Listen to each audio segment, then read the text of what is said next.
कहानी मृत्युलोक की परछाई। भारत के एक दूरदराज के पहाड़ी इलाके में एक छोटे से गांव का नाम मालिनपुर था। इस गांव के पास एक पुराना और वीरान स्कूल था जिसका नाम था कनकलपुर बॉयज बोर्डिंग स्कूल।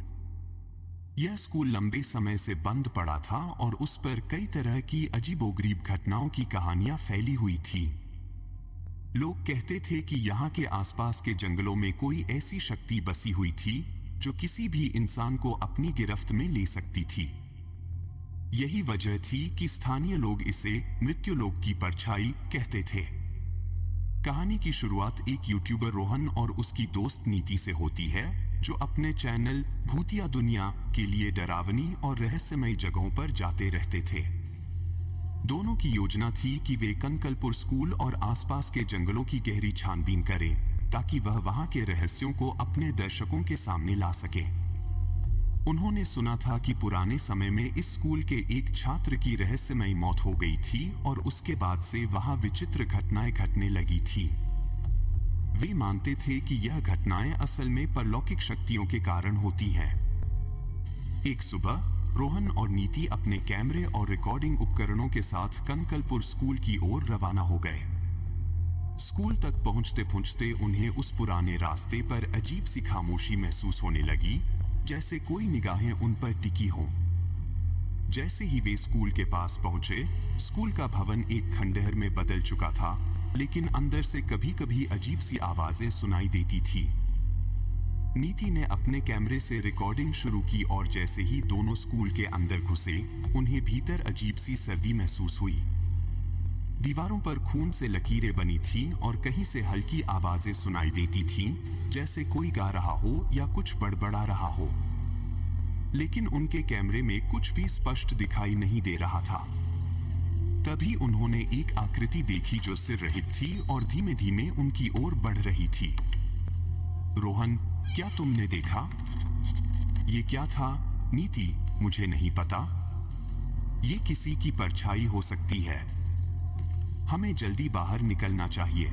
लेकिन इससे पहले कि वे निकल पाते, वे महसूस करने लगे कि कोई और उनकी निगरानी कर रहा है। स्कूल में घुसी उस रहस्यमय साया के बाद उन्होंने महसूस किया कि रास्ता अब बदल चुका था। जैसे वे जिस ओर भी जा रहे थे, वही जगह फिर से सामने आ जाती थी। उनके आसपास कुछ अजनबी शेड्स या छायाएं थीं, जो कहीं दूर से गुजरती दिख रही थी। अब उनका डर बढ़ चुका था, लेकिन उनका उत्साह भी कम नहीं हुआ था। वे विश्वास कर रहे थे कि वे किसी भूतिया शक्ति के सामने खड़े हैं और यह शक्ति सिर्फ डर फैलाने का काम करती है। तभी उनके सामने सिंहासीन नामक एक घना जंगल आ गया, जो उन्होंने पहले कभी नहीं देखा था। लेकिन जंगल में दाखिल होते ही वे घबराए हुए महसूस करने लगे। पेड़ों की शाखाएं जैसे उनकी तरफ बढ़ रही थीं और चारों ओर से अजीब सी फुसफुसाहटें आ रही थीं।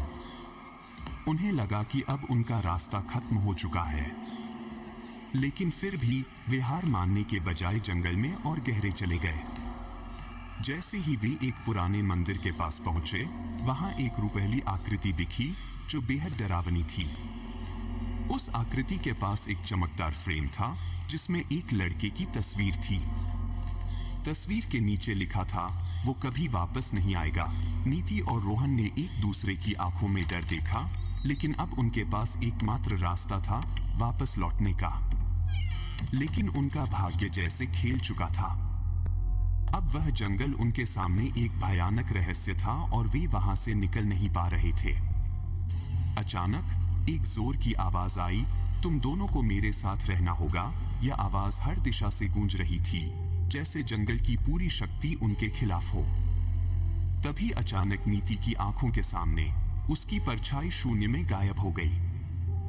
वही सिर रहित आकृति फिर से उनकी तरफ बढ़ी और जैसे ही रोहन ने नीति को पकड़ने की कोशिश की, एक जोरदार चीख उनके कानों में गूंजने लगी।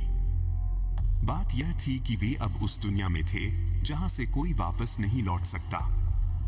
जिस स्कूल और जंगल को वे डर के बावजूद पार करना चाहते थे, वही अब उनका कैदखाना बन चुका था। अंत में जब सूरज की किरणें जंगल पर पड़ी, तब रोहन और नीति के चेहरे पर डर था, लेकिन अब वे जंगल से बाहर निकल चुके थे। लेकिन उनके कैमरे में जो रिकॉर्डिंग थी वह आज भी उनके चैनल पर एक पहेली बनी हुई है।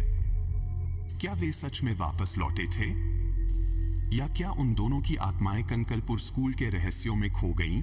कहानी खत्म होती है, लेकिन क्या वह जंगल अब भी उन्हीं पर नजर रखे हुए है?